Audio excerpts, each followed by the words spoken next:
क्यों? क्योंकि इन्होंने योगी को पूर्ण रूप से, कहते हैं ना, चीर फाड़ के रख दिया है सोशल मीडिया पे योगी के व्यक्तित्व को। बता रहा हूं, भाजपा न तो हिंदू का है न तो मुसलमान का है। भाजपा के ऊपर जो भी उंगली उठाएगा, यहां तक भी मैं कहा हूं, आज प्रभु श्री राम रहते और वो भी भाजपा के ऊपर उंगली उठाते तो योगी मोदी उनको भी जो है पुलिस द्वारा, प्रशासन द्वारा परेशान करने का ये लोग कार्य कर रहे होते की समझ है। और यह भारतीय जनता पार्टी जिस दिन तक जूते के नीचे, जूते के बूट के नीचे जनता को मसलना शुरू नहीं कर देगा और सारे जनता को मसल नहीं देगा, तब तक शांत नहीं बैठेगा। किसानों को जूतों के नीचे भारतीय जनता पार्टी काले कानून बनाकर रगड़ना शुरू कर दिया है। गली के कुत्ते को वोट देना पर बीजेपी को नहीं देना। ये जो अनुराग ठाकुर भारत का खेल मंत्री है, जो सही में जूतों को माला पहना के और पूरे देश में इन लोगों को भ्रमण कराना चाहिए, तो नरेंद्र मोदी जो है ये निहायत ही कमीना इंसान है। नरेंद्र मोदी जगह जगह आप देखेंगे पेट्रोल पंप पे क्या लिखवा के रखे हैं, वैक्सीन फ्री धन्यवाद मोदी जी, वैक्सीन फ्री धन्यवाद मोदी जी, वैक्सीन फ्री धन्यवाद मोदी जी। भारतीय जनता पार्टी की ये दोगली नीति, ये आरएसएस की दोगली नीति, इन सब की दो चरित्र है दोस्तों। ये कहते कुछ है और करते कुछ है, और दिखा देंगे कि 2022 के चुनाव में किस तरह से योगी आदित्यनाथ को सत्ता से बाहर करके और मोदी जी का 2024 में तैयारी हम लोग नहीं करवा दिए तो आप लोग बोलिएगा। जो थोड़ा सा सोशल मीडिया पे लोगों के विचार को बदलने का प्रयास करते हैं, उनके घर पे ऑलरेडी उत्तर प्रदेश की सरकार द्वारा छापेमारी शुरू हो गई है। साथ साथ मैं बता दूं कि जंतर मंतर पे जिस तरह से बेहया लोग, जंतर मंतर पे आप देखेंगे किस तरह से बेहया लोग बेतुके जो है नारे लगाते हैं, और इन नारे लगाने वालों के साथ क्या नतीजा होना चाहिए, इनको कैसे सुधारने का प्रयास करना चाहिए, उसको मैं बताऊंगा। दोस्तों, संख्या मैं कह रहा था 50, अभी देख रहा हूं मैं संख्या 50 से काफी आके ऊपर चला गया। आइए अब हम लोग टॉपिक पे बात करते हैं।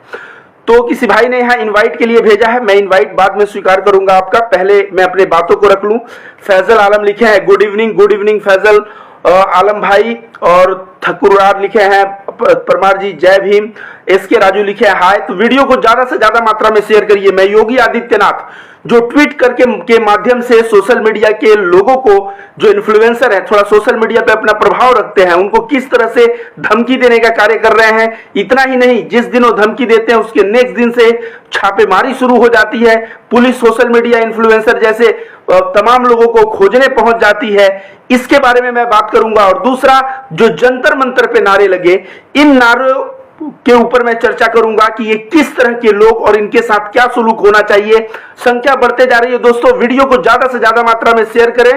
और मैंने लास्ट वीडियो में आप लोगों को कहा था कि भाजपा सरकार लगभग 3000 लोगों के पास के ऊपर यूएपीए और एनएसए जैसे कानून जो है ए करके, और उस कानून से आवाज को दबाने का प्रयास कर रही है। जो भी थोड़ा कुछ बोल रहा है उसको पकड़ के यूएपीए में अंदर कर दिया जा रहा है, उसको पकड़ के एनएसए राज्यद्रोह के मामले में अंदर कर दिया है। और मैंने कहा था कि अगर हम लोग नहीं जागे, हम लोग नहीं जागरूक हुए, तो कल के हमारे जो बच्चे होंगे वो बच्चे हमारे गिरेबान पकड़ के सवाल करेंगे कि उस वक्त तुम क्या कर रहे थे जब देश के संविधान की हत्या हो रही थी। इसलिए मैं आप लोगों को उस दिन गुहार किया था कि ज्यादा से ज्यादा जागरूक बने, और जो यूएपीए एनएसए जैसे कानून लगा के और हम लोगों की टेटुआ पकड़ने का जो सरकार प्रयास कर रही है, ये लाख हमारे जैसे लोग जेल में चले जाएं, फिर भी हम जो है डरना हमें नहीं चाहिए। तो दोस्तों, मैं बात करता हूं इसी फेसबुक पेज पर, लोकतंत्र टीवी के फेसबुक पेज पे एक मनमोहन मिश्रा जी आते हैं। आप मनमोहन मिश्रा जी को भी लाइव देखे होंगे। मैं बता दूं, ये चेन्नई में रहते हैं, चेन्नई में इनका व्यवसाय है, लेकिन मनमोहन मिश्रा जी, स्वामी मनमोहन मिश्रा जी का जौनपुर में आश्रम है। उस आश्रम में वो क्या करते हैं, वो अध्यात्म की शिक्षा देते हैं। अब अध्यात्म मतलब हिंदू धर्म में जो आत्मा परमात्मा, जो चक्र का ज्ञान है, इन सारी बात मतलब अध्यात्म की, योग प्राणायाम, इन सब की वो बात करते हैं। लेकिन उनका गुना क्या है? उनका गुना सिर्फ इतना है कि वे भारतीय जनता पार्टी का, मोदी का, शाह का, योगी का आए दिन फेसबुक लाइव के माध्यम से, यूट्यूब वीडियो के माध्यम से किसान आंदोलन को लेके ये पूरे देश में मोदी योगी को ये टारगेट करते रहते हैं और अलग अलग यूट्यूब चैनल के माध्यम से, अलग अलग फेसबुक के माध्यम से। मनमोहन मिश्रा जी के आश्रम पे एक गाड़ी दो गाड़ी नहीं दोस्तों, इसी लोकतंत्र टीवी पे जो मनमोहन मिश्रा जी आते हैं उनके गाड़ी पे, उनके घर, उनके आश्रम पे 10-10 पुलिस की गाड़ियां पहुंची हैं। और जब 10 पुलिस की गाड़ियां पहुंची तो मनमोहन मिश्रा जी के पास फोन गया कि आश्रम में 10 गाड़ियां पहुंची, वो बात कर रहे हैं तो पुलिस अफसर एक ही बात कह रहा है, आपके ऊपर कोई एफआईआर नहीं है, आपके ऊपर कोई केस नहीं है, लेकिन आप एक काम करिए, आप जौनपुर में आइए, अपने आश्रम में आइए, आपको पुलिस जो है आपसे बात करना चाहती है और पुलिस प्रोटेक्शन देना चाहती है। और तमाम तरह के उनको कहते हैं ना, लॉलीपॉप दिया जा रहा है प्रशासन और पुलिस के द्वारा। लॉलीपॉप देके उनको जौनपुर में जिस दिन वो आ गए उनको पकड़ के अंदर कर दिया जाएगा। और ये मनमोहन मिश्रा जी जब अंदर हो जाएंगे तो बाहर कब आएंगे आप जानते हैं? ये बाहर आएंगे जब उत्तर प्रदेश का चुनाव बीत जाएगा, तब आएंगे। क्यों? क्योंकि इन्होंने योगी को पूर्ण रूप से, कहते हैं ना, चीर फाड़ के रख दिया है सोशल मीडिया पे योगी के व्यक्तित्व को। अब योगी आदित्यनाथ कभी नहीं चाहेंगे कि मेरे व्यक्तित्व पे, मेरे छवि पे, जबकि सही मायने में मैं कहूं, वो जो बात कहते हैं उस बात से मैं बहुत ही इत्तेफाक रखता हूं। योगी आदित्यनाथ और मोदी और शाह को आप क्या समझते हैं दोस्तों? जिस तरह से ना चार लोग मिलकर गांजा पीते हैं या कंधे पे कंधे टपोरी लोग जैसे चलते हैं और किसी को मारने के लिए योजना बनाते हैं, ऐसे एक जो है गली के गुंडे टाइप के लोग उत्तर प्रदेश के सत्ता में और देश के सत्ता में काबिज हो चुके हैं। और जिसकी वजह से मैं बता दूं कि संजय गर्ग जी, आप संजय गर्ग जी को भी आप लोग जानते हैं। संजय गर्ग जी जब सुनील अरोड़ा के ऊपर वीडियो बनाया, योगी और मोदी का सुनील अरोड़ा का उन्होंने जब पूर्ण रूप से उन्होंने खुलासा किया, तो संजय गर्ग जी के साथ क्या हुआ? संजय गर्ग जी का जो है, उनकी बेटी जो है कीर्ति गर्ग, जो तेलुगु फिल्म में स्टार है, उसका पेज हैक कर लिया गया जिसपे 2.4 मिलियन फॉलोअर्स थे। अब क्यों? क्योंकि संजय गर्ग जी अब अपने बेटी के ही पेज को पाने में, उस लड़ाई को लड़ने में पूर्ण रूप से व्यस्त है। उसके वजह से योगी और मोदी को टारगेट नहीं कर पा रहे हैं। तो किसी भी तरह से योगी सरकार और मोदी सरकार का यह पूर्ण रूप से मैं कह रहा हूं दोस्तों, उत्तर प्रदेश चुनाव के पहले योजना है कि लोकतंत्र टीवी पे या पूरे फेसबुक पे जितने भी सोशल एक्टिविस्ट लोग हैं, जो बीजेपी खेमे के खिलाफ है, जो सही को सही कहते हैं, जो है सरकार की गलत नीतियों के ऊपर सवाल उठाते हैं, जो जनसंख्या जैसे कानून योगी लगा रहे हैं इनको बेतुका बताते हैं, ऐसे लोगों के ऊपर नकेल कसने लगा है। और वो नकेल संजय गर्ग जी पे भी कस चुका है। वो नकेल मनमोहन मिश्रा जी के घर 10-10 गाड़ी, एक गाड़ी नहीं यार, एक वृद्ध व्यक्ति है, वो भी सन्यासी है, कोई आतंकवादी नहीं है, उसको पकड़ने के लिए एक गाड़ी पुलिस की जरूरत थी, 10-10 गाड़ी पुलिस पहुंच जाती है। अब मैं बताता हूं कि एक आध्यात्मिक सेंटर पे जो भाजपा हिंदुत्व की पाठ पढ़ाती है, ये कहती है कि मदरसे में जो है आतंकवाद का पढ़ाई होता है। तो ये जो मनमोहन मिश्रा जी का आध्यात्मिक सेंटर है, इसमें कौन से आतंकवाद की पढ़ाई हो रही है कि 10-10 पुलिस की गाड़ियां वहां पहुंच जा रही है? दोस्तों, मैं शुरू से कहता आ रहा हूं, भाजपा न तो हिंदू का है न तो मुसलमान का है। भाजपा के ऊपर जो भी उंगली उठाएगा, यहां तक भी मैं कहा हूं, आज प्रभु श्री राम रहते और वो भी भाजपा के ऊपर उंगली उठाते तो योगी मोदी उनको भी जो है पुलिस द्वारा, प्रशासन द्वारा परेशान करने का ये लोग कार्य कर रहे होते। तो यही मैं कहूंगा कि मनमोहन मिश्र जी जैसे लोग, संजय गर्ग जी जैसे लोग, और मैं रविकांत भारती और सोशल मीडिया पे तमाम इन्फ्लुएंसर हैं, योगी आदित्यनाथ, एक बार आप अपनी शक्ति पूरा आजमा लीजिए और हम लोग अपनी शक्ति आजमाएंगे और देखेंगे कि 2022 में चुनाव है, उसमें आप किस तरह से वापस आ रहे हैं। दोस्तों, इसलिए मैं कहता हूं, इस समय देश के नागरिकों को जागरूक होने की जरूरत है, उत्तर प्रदेश के नागरिकों को जागरूक होने की जरूरत है। मैं यह बात मुस्लिम वर्ग से कह नहीं रहा हूं, मैं हिंदू वर्ग से कह रहा हूं, क्योंकि तुम्हारे साधु सन्यासी के आश्रम पे दिन दहाड़े 10-10 पुलिस की गाड़ियां, जहां योगा, जहां प्राणायाम का क्लास होता है। बस गुना यही है कि वो सन्यासी क्या करता है, फेसबुक और यूट्यूब के माध्यम से जो है सरकार से सवाल करता है, योगी मोदी को टारगेट करता है। परिणाम स्वरूप क्या किया जा रहा है, उसको 10-10। अब ये बताइए, मैं एक आध्यात्मिक गुरु हूं मान लीजिए, और मेरा आध्यात्मिक सेंटर है और वहां पे 10 गाड़ी पुलिस आ जाए, बदनामी तो होगी कि भाई ये आतंकवादी है, कि इनके आश्रम में गलत काम होता है, कि क्यों पुलिस आई। ये जो बदनामी हुआ, इसके पीछे जो है कौन जवाब देगा? तो दोस्तों, मैं यही बात कहना चाहता था। इसके बाद जो जंतर मंतर पे कल नारे लगे हैं उसके बारे में बात करूंगा, उस बीच में कमेंट को पढ़ लो। तो किसी ने लिखा है कि संजय गर्ग जी लिख रहे हैं, नफरत, हिंसा, दहशत और गुंडई योगी का काम है।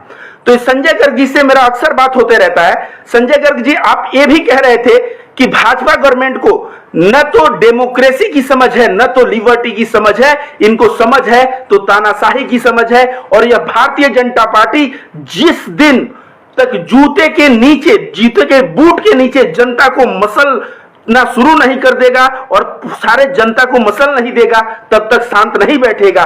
और इसका ऑलरेडी परिणाम आप देख सकते हैं, किसानों को जूतों के नीचे भारतीय जनता पार्टी काले कानून बनाकर रगड़ना शुरू कर दिया है। आप देखेंगे आए दिन पत्रकारों को यूएपीए लगा के अंदर करना शुरू कर दिया गया है।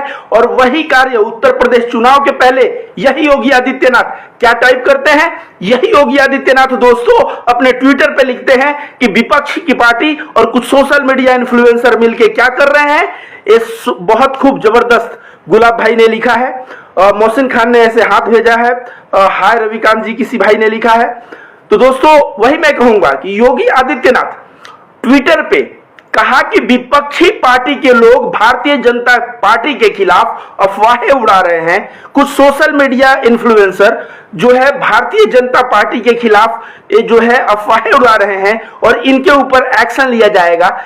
तो एक्शन लिया जाएगा, इसका मतलब मैं समझ गया कि जितने लोग भी सवाल सच करेंगे, सच बात करेंगे, सवाल करेंगे, उन सबको किसी न किसी ढंग से इतना परेशान कर दिया जाएगा कि वो वीडियो बनाने लायक नहीं रहेंगे। दोस्तों वीडियो को ज्यादा से ज्यादा शेयर करिए। आप लोगों का कमेंट मैं पढ़ दूं। कॉमन मैन कोई है, उन्होंने कुछ भेजा है, बाबुल शेख लिखे है, भाई कैसे हैं आप, हमारे यहाँ कहाँ है जो गलत करे उसे सजा दे सरकार, चाहे हिंदू हो या मुसलमान। हम तो ये मानते हैं इसमें सरकार सख्त से सख्त। संजय गर्ग जी लिख रहे हैं, गली के कुत्ते को वोट देना पर बीजेपी को नहीं देना। तो दोस्तों आप लोगों का लाइक भी बढ़ते जा रहा है और आप लोगों का मैं देखूं तो बहुत सारे लोगों का रिक्वेस्ट आया है, ज्वाइन के लिए रिक्वेस्ट आया है। लेकिन दोस्तों आइए थोड़ा बात करते हैं जंतर मंतर पे।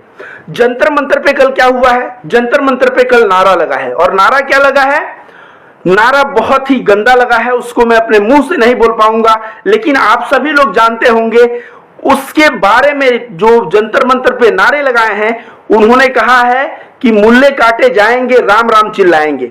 मैं आपको याद दिला दूं, ये जो अनुराग ठाकुर भारत का खेल मंत्री है, जो सही में जूतों को माला पहना के और पूरे देश में इन लोगों को भ्रमण कराना चाहिए। दोस्तों नरेंद्र मोदी जो है ये निहायत ही कमीना इंसान है। नरेंद्र मोदी जगह जगह आप देखेंगे पेट्रोल पंप पे क्या लिखवा के रखे हैं, वैक्सीन फ्री धन्यवाद मोदी जी, वैक्सीन फ्री धन्यवाद मोदी जी, वैक्सीन फ्री धन्यवाद मोदी जी। मैं दोस्तों आप लोगों का एक बात बता दूं, मैं सोचा कि फर्स्ट डोज का वैक्सीन का थोड़ा चेक करता हूं। फर्स्ट डोज वैक्सीन के लिए मैंने रजिस्ट्रेशन कर लिया। रजिस्ट्रेशन करने के बाद जो नियरेस्ट सेंटर आता है वहां कहीं वैक्सीन उपलब्ध नहीं है। 15-20 दिन वैक्सीन जब उपलब्ध नहीं है तो मैंने क्या किया, पेड पे क्लिक किया। पेड मतलब 750 रुपए दे के वैक्सीन लेना है। जैसे पेड पे क्लिक किया, सारे सेंटर पे वैक्सीन दिखाने लगा। तो ये जो धन्यवाद मोदी जी कह रहे हैं, फ्री में वैक्सीन 20-20 दिन उपलब्ध नहीं है और पैसा दो तो तुरंत उपलब्ध है, तो ये फ्री का वैक्सीन देके आप जो जगह जगह पेट्रोल पंप पे हमारे और जनता के पैसे से जो लिखे हुए हैं धन्यवाद मोदी जी, उस बैनर को तुरंत प्रभाव से हटाइए। क्यों? क्योंकि आपने जो वादा किया कि मैं फ्री वैक्सीन दूंगा, आप देश के नागरिकों के साथ धोखा कर रहे हैं और इस तरह के पेट्रोल पंप पे प्रचार करके देश के नागरिकों को गुमराह करने का कार्य कर रहे हैं। इसलिए मैं बता दूं दोस्तों आप लोगों को, मैं सही महीने में कह रहा हूं, मैं चेक किया वैक्सीन फ्री वाले में गया तो उपलब्ध नहीं है। सारे सेंटर पे मैंने क्लिक करके देखा उपलब्ध नहीं है। जैसे ही पेड किया सारे सेंटर पे उपलब्ध बताने लगा। मतलब मोदी जी का क्या पॉलिसी है, 750 रुपया दीजिए और तब वैक्सीन लीजिए। अब लोगों को यहाँ मीडिया वाले रोज डरा रहे हैं कि तीसरी लहर चलने वाली है, तीसरी लहर चलने वाली है, तीसरी लहर चलने वाली है। और जब आप जाएंगे और वैक्सीन जो है मिलेगा नहीं तो आप क्या करेंगे, आप तीसरी लहर से बचने के लिए पैसा देके वैक्सीन लेंगे। इस तरह से सरकार जो है आपके पॉकेट से पैसा भी ले लिया और जगह जगह धन्यवाद मोदी जी का प्रचार भी कर दिया। अब इसी तरह की बात मैं कहता हूं, भारतीय जनता पार्टी की ये दोगली नीति ये आरएसएस की दोगली नीति, इन सब की दो चरित्र है दोस्तों। ये कहते कुछ है और करते कुछ है। ये नाथूराम गोडसे जब महात्मा गांधी को गोली मारता है तो ये सेलिब्रेट करते हैं और 2 अक्टूबर को महात्मा गांधी को भी माला पहनाते हैं। पता नहीं किस मिट्टी के बने हुए ये बीजेपी और आरएसएस के लोग हैं। दोस्तों, ये जो जंतर मंतर पे नारा लगा, ये नारा लगना था। क्यों? क्योंकि इसके पहले आप याद करिए, जब तबरेज की हत्या हुई तो उसको माला पहनाया गया।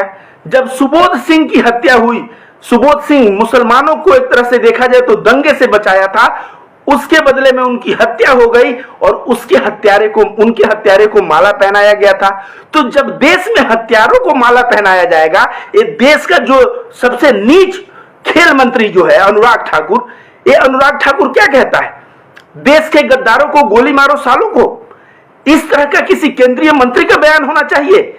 इसको मैं बता रहा हूं दोस्तों, सही मायने में इसको चौराहे पे जूतों का माला पहना के घुमाने का ऐसा यह कार्यबंदा किया है।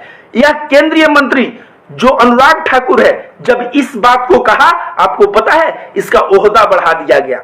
जब सूरजपाल अंबू बोला मुसलमानों को ठोक दो, उसको हरियाणा का भाजपा का प्रवक्ता बना दिया गया। जब इस तरह से भारतीय जनता पार्टी के लोग जो है माला पहनाने का कार्य करेंगे आतंकवादियों को, तो और भी आतंकवादी निकलेंगे। अब अनुराग ठाकुर ने क्या कहा, देश के गद्दारों को गोली मारो सालों को, तो अनुराग ठाकुर को मंत्रालय मिल जाता है। तो ये जो बंदे जो चिल्ला रहे हैं कि राम राम चिल्लाएंगे मुल्ले काटे जाएंगे, ये कहीं ना कहीं भारतीय जनता पार्टी में ये कोई ना कोई मंत्रालय पाने के लिए ऐसा कोशिश कर रहे हैं। और समाज, ये जो भारतीय जनता पार्टी और आरएसएस संघी क्या समाजों से ये माला पहनने के लिए ये ऐसा कर रहे हैं। लेकिन बाबा साहब अंबेडकर ने जो संविधान लिखा है, मैं बार बार कहता हूं, वो संविधान अपनी सुरक्षा स्वयं करता है। तुम लाख इसके साथ छेड़छाड़ करो, ये संविधान पे क्या हुआ, अभी सभी के सभी जो चिल्ला रहे थे, इतनी मर्दानगी दिखा रहे थे, कुत्ते की तरह भागे फिर रहे हैं, कुत्ते की तरह, और उसमें पकड़ पकड़ के अंदर भी किए जा रहे हैं। क्यों? मैं बार बार कहता हूं, ये देश संविधान पे चलता है और संविधान अपनी रक्षा स्वयं करना चाहता है। ये कभी भी मोहन भागवत जो है ना, कभी भी संविधान को लाख छेड़छाड़ करने का प्रयास करे, लेकिन इनकी औकात नहीं है कि ये संविधान को बदल सके। और मैं यही कह रहा हूं दोस्तों, एक चीज आप लोग अपने जहन में डाल लीजिए। अभी इन सारे जो बोले हैं ना, मुल्ले काटे जाएंगे और राम राम चिल्लाएंगे, इन सारे लोगों को मैं कहता हूं, इनके ऊपर तो एफआईआर जगह जगह से हो रही है। एफआईआर होना चाहिए, इनको जल्द से जल्द अंदर होने की मांग होनी चाहिए। आप ही बताइए, क्या इस देश में, मैं शुरू से बात कर रहा हूं, ये मजाक की बात मैं नहीं कर रहा हूं, जब आरएसएस आजादी के पहले 2 देश का कॉन्सेप्ट दिया है, इंडिया पाकिस्तान, जब वोट हुआ भारत के, आपको क्या पता है, आधे से कुछ मतलब लगभग आधे मुसलमान वोट किए थे कि हमको भारत में रहना है। जब वो भारत को चुने तो किस तरह से तुम्हारी औकात होती है इस तरह की बात करने की? तुम लोग कैसे हो पता है? ममता बनर्जी, चले जाओ बंगाल में, जय श्री राम नारा लगाते थे, अभी ममता बनर्जी जीत गई है, जय श्री राम का नारा अभी भी तुम लगाओ, उसके ऊपर पाबंदी नहीं है। लेकिन किसी भी मुल्ले से जय श्री राम थोड़ा जबरदस्ती बुलवाओ, या किसी भी हिंदू से भी तुम जय श्री राम जबरदस्ती बुलाओ और थोड़ा इस तरह की बयानबाजी करो, तुम्हारा क्या हश्र होगा? पकड़ के, ऐसे कहते हैं ना, ऐसे गिरबान पकड़ के और घसीटते हुए तुमको थाने ले जाके बंद कर दिया जाएगा, तो तुम्हारी बुद्धि खुलेगी। अभी बीजेपी वाले जो जय श्री राम का नारा लगा रहे थे, टीएमसी भी जय श्री कृष्ण, बहुत सारे, ममता तो खुद कहती हैं कि मैं राम का भी कद्र करता हूं, मैं कृष्ण का भी कद्र करता हूं, सबका कद्र करता हूं। तो अरविंद केजरीवाल भी कहते हैं कि मैं राम कृष्ण और सभी देवताओं का कद्र करता हूं, लेकिन ये जय श्री राम के नाम पे हिंसा, इस तरह की नारेबाजी ये इसलिए लग रही है क्योंकि भारतीय जनता पार्टी का सरकार हरियाणा, उत्तर प्रदेश और तमाम कई जगहों पे है, और उसी का परिणाम हम लोग को झेलना पड़ रहा है कि आज देश में इतने गंदे गंदे नारे लग रहे हैं कि मुल्ले काटे जाएंगे। मैं बता रहा हूं दोस्तों, इन सब से लड़ने के लिए एक ही तरीका है, चुनाव नजदीक है। आपको किसी भी तरह से ये नफरतबाजों को सत्ता से बाहर उठा के फेंकना है, क्योंकि जब तक ये नफरतबाज रहेंगे, कोई जो है लिंचिंग करेगा, कोई कहेगा कि देश के गद्दारों को गोली मारे सालों को, तो कोई इस तरह का नारा देगा। इसके लिए सबसे पहले इन नफरतबाज पार्टी को सत्ता से उठा के हम लोगों को बाहर फेंक देना चाहिए, और दूसरी जिसको हम जगह देंगे उससे कहना पड़ेगा कि तुमको रूल ऑफ लॉ लाना पड़ेगा। रूल ऑफ लॉ मतलब जो एकदम नियम सबके लिए एक बराबर, और उसमें जो जय श्री राम थोड़ा जबरदस्ती बुलवाए, पकड़ के उसको ले जाके तुरंत हवालात में फेंका जाए, और जब वो रहेगा ना 25-30 दिन जेल में, उसकी दिमाग जो है ना खुल जाएगी। जब सुबोध सिंह के हत्यारों को जेल में फेंका गया होता माला पहनाने के बजाय, तो आज ये दिन देखने को नहीं मिलता।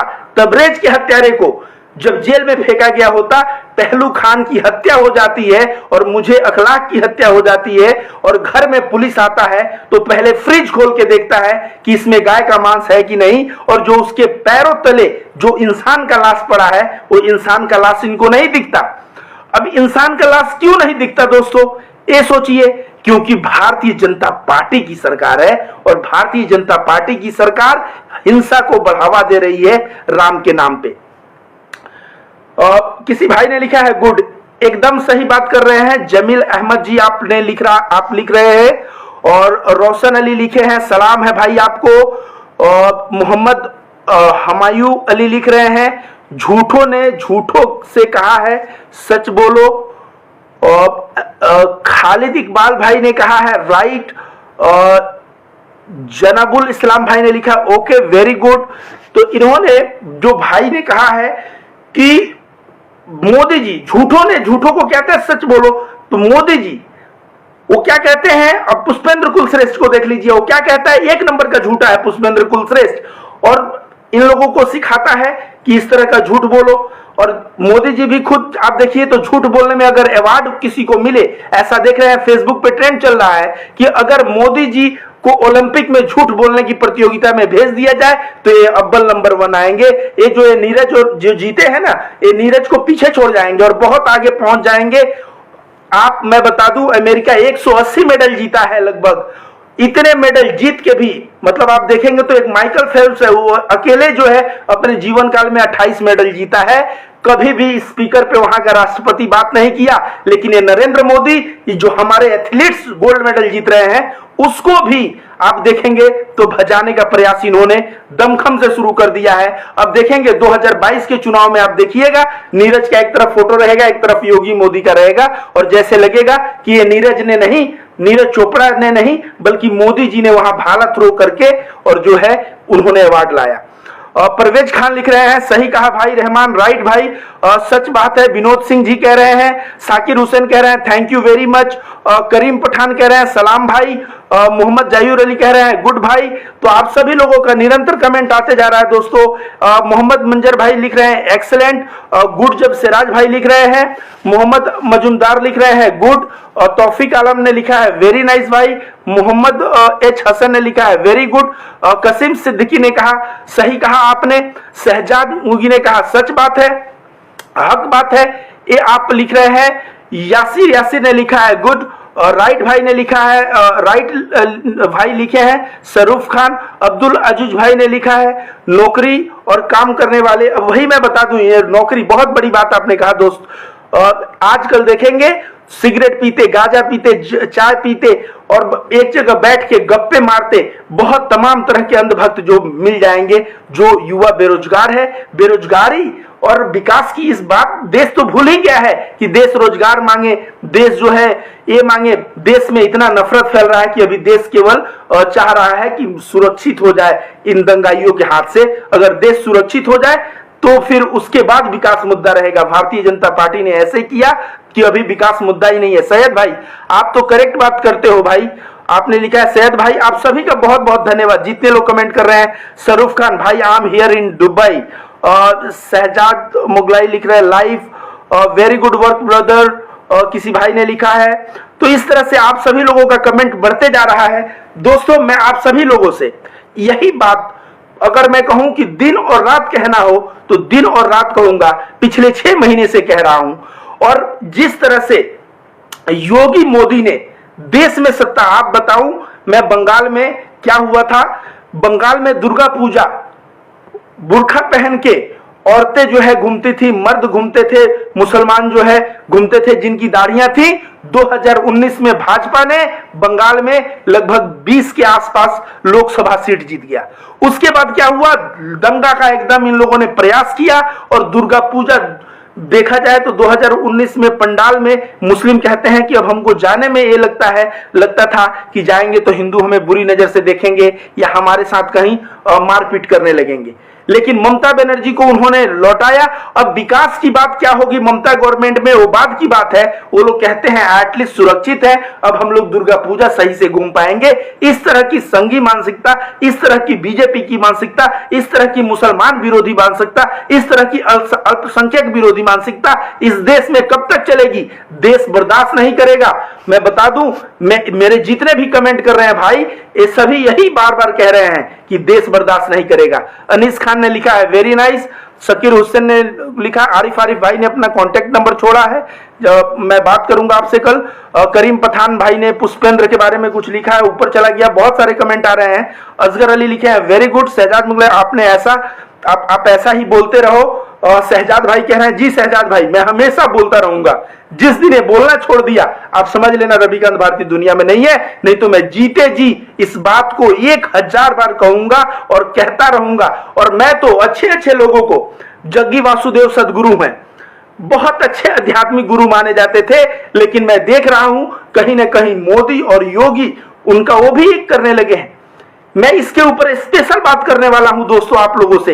ये सभी के सभी लोग पा लिए हैं कि यहाँ पे मुसलमान अल्पसंख्यक है, सिख अल्पसंख्यक है, तो इनको राय देना, इनको राय देने की कौन कहता है इनको राय दो? ये जग्गी वासुदेव सदगुरु जो 80% बात ओशो का कॉपी करते हैं, मैं कहूंगा 99% कॉपी करते हैं, लेकिन ओशो के पास दिमाग था, वो स्वयं सोच के बोलता था। लेकिन जग्गी वासुदेव सदगुरु ये जो है पूर्ण रूप से मैं बता दूं, ये मोदी और योगी और अमित शाह का चमचा बन चुका है। ये कह रहा है कि कुरान से, जैसे वसीम रिजवी ने कहा, इस बंदे को मैंने देखा, कहा कुरान से कुछ आयतें हटा दो। मैं कहता हूं इसके ऊपर कुरान जब लिखा गया क्या उस वक्त संदर्भ था? इन लोगों को संदर्भ से कुछ मतलब नहीं है, लेकिन आयतें हटा दो। ये योगी मोदी ऐसे कह दिए हैं, कल को राह चलता है कुत्ता जो है वो भी हिम्मत कर देगा और वो बोलेगा कुरान से आयतें हटा दो। इसीलिए ऐसा दिन है, इससे पहले तुम मोदी और योगी को हटाओ। जब मोदी और योगी और अमित शाह को हटा दोगे, आरएसएस और संघी मानसिकता के लोग जो है इस देश में, उनकी विचारें जब दब जाएंगी तो आप देख लेना इस तरह का जो है उल्टा सीधा और बचकाना बात इस देश में करने वाला कोई नहीं रहेगा। दोस्तों मैं यही कहना चाहूंगा आप सभी लोगों से कि जितने लोग मेरा वीडियो देख रहे हैं मुझसे रेगुलर जुड़े रहें, और मैं इसी तरह से बातों को ये करूंगा। और मनमोहन मिश्रा जी के घर 10-10 पुलिस भेज के योगी आदित्यनाथ सोच रहा है कि उनके आश्रम पे मैं 10 पुलिस भेज दूंगा तो वो डर जाएंगे। अरे मनमोहन मिश्रा कौन है? किसके लिए मनमोहन मिश्रा काम करते हैं? मनमोहन मिश्रा किसी पैसे के मोहताज नहीं है, वो खुद के इंटरेस्ट पे काम करते हैं और वो लोकतंत्र टीवी पे काम करते हैं। जिस तरह से लोकतंत्र टीवी पे संजय गर्ग और तमाम एक्टिविस्ट जो है लाइव आते हैं, मैं रविकांत भारती लाइव आता हूं। हम लोग जो है कहते हैं ना, सरफरोशी की तमन्ना अब हमारे दिल में है और देखना है जोर कितना बाजवे का दिल में है। या तो हम लोगों का सर उड़ा दो और नहीं तो तुम अपना बाजू का दम दिखाओ, और हम लोग अपने आवाज का दम दिखाएंगे और दिखा देंगे कि 2022 के चुनाव में किस तरह से योगी आदित्यनाथ को सत्ता से बाहर करके और मोदी जी का 2024 में तैयारी हम लोग नहीं करवा दिए तो आप लोग बोलिएगा। दोस्तों ये 2019 का चुनाव, सॉरी 22 का चुनाव, ये दो लोगों के बीच होगा। ये भारतीय जनता पार्टी और तमाम लोगों के बीच भले हो, लेकिन इसके ऊपर भी मैं वीडियो बनाऊंगा। दो लोगों के बीच ये चुनाव ही है, एक है पुष्पेंद्र कुलश्रेष्ठ और दूसरा है रविकांत भारती। पुष्पेंद्र कुलश्रेष्ठ अंध भक्तों का वोट बीजेपी में अट्रैक्ट करने का प्रयास करेगा, और मैं रविकांत भारती इन्हीं अंध भक्तों को समझा के और इनको घर वापसी, मतलब इनको बोलूंगा कि देखो भाई नफरत जो है घर नहीं है, प्रेम घर है, और प्रेम की तरफ खींच के ये जो है नफरतियों को नहीं हराया उत्तर प्रदेश के चुनाव से, तो मैं कहूंगा ना मेरा जीना धिक्कार है। दोस्तों आप सभी लोग वीडियो को ज्यादा से ज्यादा शेयर करें ताकि मेरा आवाज सब तक पहुंचे। बहुत बहुत धन्यवाद। अंत में मैं चाहूंगा आप लोग कुछ कमेंट करें और मैं भी यहां पे आप लोगों का कमेंट पढ़ता हूं। वाजिद भाई ने लिखा है हिंदुस्तान जिंदाबाद। बताओ एक मुसलमान भाई कहता है हिंदुस्तान जिंदाबाद और तुम कहते हो कि मुसलमान कहता है कि हिंदुस्तान में रहने का हक नहीं। यार तुम जाके मार्लोमेंटो और आरएसएस के पहले बाल गंगाधर तिलक और उसके पहले का इतिहास पढ़ो, किस तरह से देश में नफरत और मुसलमानों को किस तरह से टारगेट करने का कार्य किया जा रहा है। मैं दोस्तों मैं कह रहा हूं अगले वीडियो में मैं पुष्पेंद्र कुलश्रेष्ठ और कई लोग जो कुरान के ऊपर कमेंट कर रहे हैं, मैं कह रहा हूं कि गीता के ऊपर, उपनिषद के ऊपर, वेद के ऊपर, किसी भी धार्मिक ग्रंथ के ऊपर कोई कमेंट करे तो उसके लिए मैं कहूंगा कि आके वो मेरे से बात करे। चुन्नू भाई लिखे हैं, जियो मेरे भाई, और रवि भैया की जय हो। गुलाब भाई आपका क्या बताऊं, आपका बहुत जय हो। हर सरकार भाई ने शुक्रिया रवि भैया जी लिखे हैं। नमस्ते भाई साहब लिखे हैं धर्मेंद्र यादव जी, और शंकुर खान इमाम नगर से लिख रहे हैं हिंदुस्तान जिंदाबाद। बताइए इतने कमेंट्स हिंदुस्तान जिंदाबाद के आ रहे हैं और मुस्लिमों के आ रहे हैं, और तब ये लोग क्या देश से प्रेम है यार। बहादुर शाह जफर को भूल गए, जो मुगल का अंतिम शासक था, उसको अंग्रेजों ने वर्मा के जेल में बंद कर दिया। वहां पे वो रोते हुए कहता है बहादुर शाह जफर कि मैं इतना बदनसीब इंसान हूं कि 2 गज जमीन भी भारत अपने देश में मुझे दफन होने के लिए नहीं मिला। इस देश को यह बात कहते हुए बहादुर सिंह जफर जो शाह था, उसका जो है बहादुर शाह की आंख से आंसू निकल रहे थे। जो मुगल इस तरह से भारत देश को प्यार करते थे, जो मुसलमान 1857 की क्रांति में कंधे से कंधा मिला के क्या कहा जाता है हिंदुओं से आगे थे आजादी की लड़ाई लड़ने में, उनको इस तरह से आज लग रहा है मुल्ले काटे जाएंगे, राम राम चिल्लाएंगे। मैं कह रहा हूं दोस्तों एक बार फिर से, इस संघी मानसिकता के लोगों को और आरएसएस, बीजेपी, इन सब के लोगों को सत्ता से बाहर करना ही एक समाधान है। शकीर हुसैन ने लिखा है I am with you. Yogesh ने लिखा है आरएसएस की विचारधारा हम देश में लागू नहीं होने देंगे, चाहे हम जीवन दांव पे लगा देंगे। बड़े भैया आपको बहुत बहुत सलाम, मेरे तरफ से बहुत बहुत सलाम। मैं भी उसी विचारधारा का हूं। मोहम्मद चाचा बोल रहा हूं, जय भारत जय संविधान। बताइए आरएसएस वाले संविधान जय नहीं बोलेंगे, चाचा संविधान की जय बोल रहे हैं, लेकिन आरएसएस वाले क्यों नहीं संविधान की जय बोलेंगे? इसलिए संविधान की जय नहीं बोलेंगे क्योंकि उनको इस देश में मुसलमानों को, दलितों को, जो नीचे वर्ग के लोग हैं उनको दबाना है, और इसलिए वो मनुस्मृति को संविधान बनाना चाहते हैं। कितना बदनसीब जफर के लिए, हाँ बहादुर शाह जफर के लिए आप कह रहे हैं कितना बदनसीबी हुआ। जी ये तो है, उन्होंने कहा मैं कितना बदनसीब हूं। आपकी बात बहुत ही अच्छी लगती है।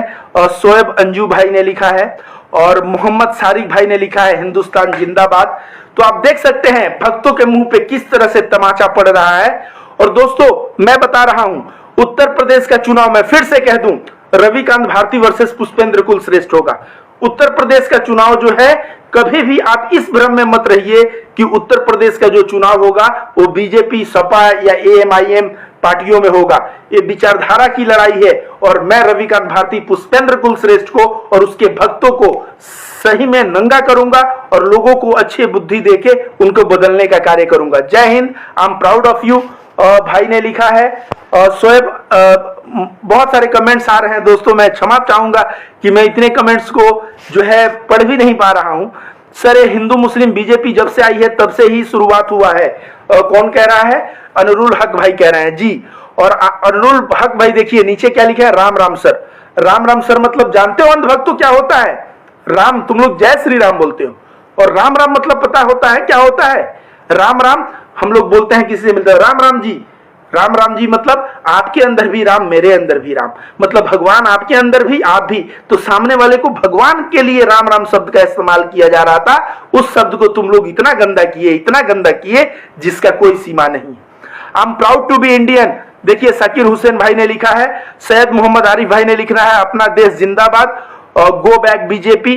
तो आप सभी लोगों का प्यार मुझे मिला इस वीडियो में। दोस्तों मैं आप लोगों का शुक्रगुजार हूं, और मैं लोकतंत्र टीवी पे और रविकांत भारती पेज पे मैं रोज लगभग ऑलमोस्ट प्रयास करता हूं कि मैं जो है लाइव आऊं और लाइव आके आप लोगों का सही मायने में आंख खोलने का प्रयास करूं। इन गोबर भक्तों का, इन अन्य भक्तों का आंख खोलने का प्रयास करूं, क्योंकि बेरोजगार तो हो, बीबी बच्चों का बुरा हाल है। क्या भूख से मर जाओगे तब आंख खुलेगी? आंख अभी से खोल लो, और नहीं तो बहुत ही पछताना पड़ेगा। वसीम सैयद भाई आप सभी लोगों का बहुत बहुत धन्यवाद। मैं आप लोगों को गुड नाइट का मैसेज ड्रॉप करता हूं। ज्यादा से ज्यादा लाइक भेजें, एक बार गुड नाइट का कमेंट, ज्यादा से ज्यादा गुड नाइट का कमेंट करें और लाइक भेजें, और उसके बाद मैं आप लोगों से विदाई लूंगा। और देखिए, किसी भाई ने लिखा है, SM मुख्तार भाई ने, सर्वधर्म संभावना की विचार बेबाकी से प्रसारित करने के लिए दिल से सलाम। आपको भी बहुत बहुत धन्यवाद। आप जैसे लोग हैं तभी हम जैसे लोग बेबाकी से बात कर पाते हैं। लाजवाब भाई गुड लिख रहा है। मुस्तक गड्ढा भाई ने लिखा है यस। गयासुद्दीन खान ने लिखा है हिंदुस्तान जिंदाबाद जिंदाबाद जिंदाबाद। बहुत बहुत धन्यवाद आप लोगों का। That's correct. तो मैं आप सभी को दोस्तों यही कहूंगा कि देश में अभी दो चीजें जो है, पहला क्या बताया, पहला चीज उत्तर प्रदेश आदित्यनाथ सरकार जितने भी सोशल मीडिया इन्फ्लुएंसर है इनको टारगेट करना शुरू कर दिया। और दूसरा मैंने क्या बताया, जब तक इन लोगों को माला पहनाया जाएगा, तबरेज के कातिलों को, आसिफ के हत्यारे को, सूरजपाल अंबू जैसे लोग जो कहेंगे मुल्लाओं को गोली मार दो, जहां देखो वैसे लोगों को बीजेपी हरियाणा से जब बनाती है, क्या बनाती है, प्रवक्ता, तभी समझ में आ जाता है कि देश में ऐसे नारे लगते रहेंगे। जावेद भाई ने लिखा है ब्यूटीफुल गुड नाइट। आप सभी को गुड नाइट। रेहान भाई ने लिखा है हिंदुस्तान जिंदाबाद। बहुत सारे भाई लिख रहे हैं गुड नाइट। तो आप सभी को, कोई भाई ने, जावेद भट्ट भाई फुल भेजा है। योगेश मेघालय मेघवाल ने लिखा है गुड नाइट। तो गुड नाइट का कमेंट आप सभी लोग जोर शोर से दे रहे हैं। बहुत बहुत आप सभी का बहुत बहुत धन्यवाद दोस्तों। अब्दुल मजीर गुड नाइट ने लिखा है भाई ने। साहिद खान भाई ने लिखा है यस। किसी भाई ने लिखा है गुड नाइट। MH हुसैन भाई ने लिखा है अंधभक्तों को ऐसे ही धोते रहिए। और इस तरह से आप सभी लोगों का गुड नाइट का भी कमेंट आया। मैं आप लोगों का सदा आभारी रहूंगा।